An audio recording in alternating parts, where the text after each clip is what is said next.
ସବୁଦିନ ଭଳି ଆଜି ମଧ୍ୟ ସେ ବିଦ୍ୟାଳୟକୁ ପାଠ ପଢ଼ିବାକୁ ଯାଇଥିଲେ। ହେଲେ ବିଦ୍ୟାଳୟରେ ପାଠ ପଢ଼ୁଥିବା ସମୟରେ ଅସୁସ୍ଥ ମନେ କଲେ ପରେ ଚେତାଶୂନ୍ୟ ହୋଇଗଲେ। ବିଦ୍ୟାଳୟର ଶିକ୍ଷକମାନେ ତାଙ୍କୁ ଉଦ୍ଧାର କରି ଚିକିତ୍ସା ପାଇଁ ଡାକ୍ତରଖାନାକୁ ଆଣିଥିଲେ, ହେଲେ ଡାକ୍ତର ତାଙ୍କ ମୃତ୍ୟୁ ଘୋଷଣା କରିଥିଲେ।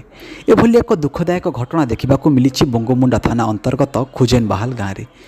ସରକାରୀ ଉଚ୍ଚ ପ୍ରାଥମିକ ବିଦ୍ୟାଳୟର ଅଷ୍ଟମ ଶ୍ରେଣୀର ଛାତ୍ରୀ ବର୍ଷା। ସେ ଜଣେ ଭଲ ଛାତ୍ରୀ ଥିଲେ, ବିଦ୍ୟାଳୟରେ ଭଲ ପାଠ ପଢ଼ୁଥିଲେ, ଭଲ ନାଁ କରିଥିଲେ। ହେଲେ ଆଜି ତାଙ୍କ ମୃତ୍ୟୁ ଘଟିଛି।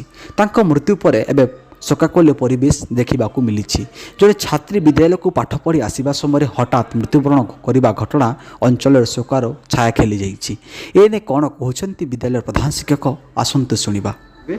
ମାମଲ୍ୟ Kumar Sahu, in charge headmaster Khujenbahal UPS. ଘଟଣାଟା ସାର୍, ସେ ଛୁଆଟା ଭଲ କରି ପଢ଼ି ଆସିଥିଲା, ଏଇଟା ପ୍ରେଜେଣ୍ଟ ପକାହେଲା। ତାପରେ ସେ ଆସିକରି ଭଲ ଆମ କୁଇଜ୍ କମ୍ପିଟିସନ୍ଟେ ହେଉଥିଲା, ସେନେକି ସେ ବସିଥିଲା ସବୁ ସେ ହଠାତ୍ ପଡ଼ିଗଲା। ତାଙ୍କ ବେହୋସ୍ ହେଇଗଲା ପରେ ଆମେ ସେ ଗାର୍ଡ଼ିଆନ୍ କଣ୍ଟାକ୍ଟ କଲୁ, ଗାର୍ଡ଼ିଆନ୍କେ ଧରିକରି ଆମେ ହସ୍ପିଟାଲ୍ ଗଲୁ। ହସ୍ପିଟାଲ୍ ହେଲା ପରେ ସେ ଏକ୍ସପାୟାର୍ଡ଼ ହେଇଗଲା।